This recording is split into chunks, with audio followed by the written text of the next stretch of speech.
और जब संतों से पूछा कि जिसकी मृत्यु 7वें दिन उसे क्या करना चाहिए, कोई संत कुछ कहते हैं, कोई संत कुछ कहते हैं, कोई संत कुछ कहते हैं। उसी समय परम श्रद्धेय सुखदेव जी महाराज वहां पर पधारे। सुंदर घुंघराले केस जिनके कंधे पर है, नार कंधे पर है, मस्तिष्क पर सुंदर तेज विराजमान है। ऐसे लगता है जैसे दूसरा सूर्य प्रकट हो गया हो। और जब देखा सबने परम श्रद्धेय सुखदेव जी महाराज पधारे हैं तो सब खड़े हो गए और सबने खड़े होकर सुखदेव जी महाराज का स्वागत किया है, सत्कार किया है और हाथ जोड़कर सबने प्रणाम किया है। राजा ने साष्टांग प्रणाम किया और प्रणाम करके एक प्रश्न किया, हे मुनि श्रेष्ठ, अथ पृच्छामि संसिद्धिं योगिनां परमं गुरुं पुरुषस्य यत् कार्यं म्रियमाणस्य सर्वथा। जिसकी मृत्यु 7वें दिन हो उस जीव को क्या करना चाहिए? जिसकी मृत्यु 7वें दिन है ऐसे जीव को क्या करना चाहिए मुनि श्रेष्ठ? आप ही जरा बताइए। यत् श्रोतव्यम अथो जप्यम यत् कर्तव्यम नभि प्रभु। किसका परित्याग करे, किसके गान गाए, किसका स्मरण करे, किसका स्मरण ना करे, किसका परित्याग कर दे, किसको स्वीकार कर ले। जिसकी मृत्यु 7वें दिन है उस व्यक्ति को, ऐसे जीव को क्या करना चाहिए? ब्रूहि यद्वा विपर्ययम्, वो क्या करे? राजा के ऐसे प्रश्न सुनकर देखिए, इस भागवत का न तो कोई ज्ञानी अधिकारी है, न कोई मूर्ख अधिकारी है। इस भागवत का जिज्ञासु अधिकारी है, जिसको जिज्ञासा है प्रभु को जानने की, जो प्रभु के विषय में जानना चाहता है। ऐसे व्यक्तियों के लिए भागवत रस है। जो व्यक्ति भगवत विषय में जानकारी चाहते हैं, भगवान के विषय में कुछ जानना चाहते हैं, जिनके हृदय में ईश्वर की भक्ति के प्रति कुछ जिज्ञासा है, वैसे लोग ही भगवान की भागवत कथा सुनने के अधिकारी होते हैं। जिनके करोड़ों जन्मों के पुण्य एकत्रित हो जाएं, वो व्यक्ति भागवत कथा सुनने के अधिकारी होते हैं।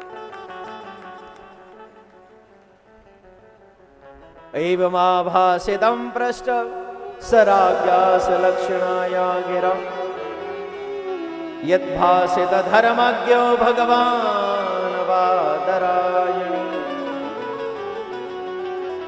बरियने सते प्रश्न कृत लोकहितो नृपः। हे राजन, आपका प्रश्न बड़ा ही उत्तम है। प्रश्न है, जिस व्यक्ति की मृत्यु 7वें दिन हो उसे क्या करना चाहिए? और यह प्रश्न अकेले राजा का नहीं है। आप अपनी अपनी आत्मा से पूछिए, क्या यह प्रश्न हमारा नहीं है? जानिए अपने आप से, क्या यह प्रश्न हमारा नहीं? अभी हम अपने आप को जान नहीं पाए, ईश्वर को जानने की कोशिश कर रहे हैं। अपने आप को जाना है।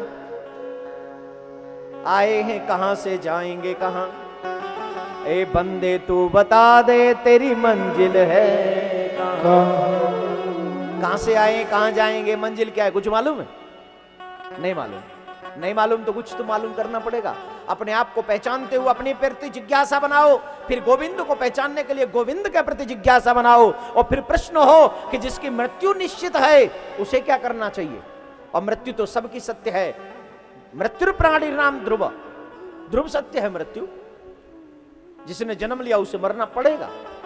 राजा का प्रश्न यही, जिसकी मृत्यु 7वें दिन है उसे क्या करना चाहिए? तब परम श्रद्धेय वैराग्य के चक्र चूड़ामणि श्रद्धेय सुखदेव जी महाराज कहते हैं, हे राजन, ये प्रश्न तुम्हारा ही नहीं, तुमने ये प्रश्न जग के कल्याण के लिए किया।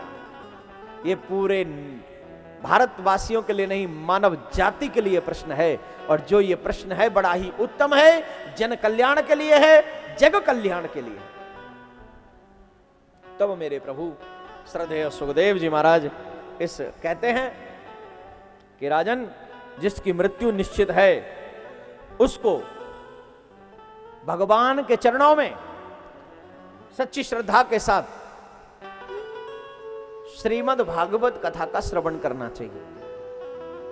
है मेरे भाई, जन्म जन्म से भटक रहा हूं, अभी भी भटक रहे हैं।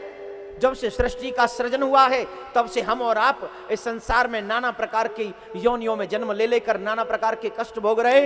इस बारी ऐसा चांस न पड़ जाए, अगर मैं तो एक मेरा नारा है, अभी नहीं, बोलिए, अभी नहीं तो कभी नहीं।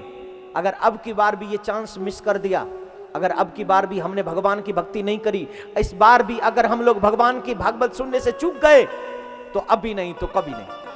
ये 7 दिन ऐसे हैं, ये 7 दिन हमको मुक्ति प्रदान करते हैं।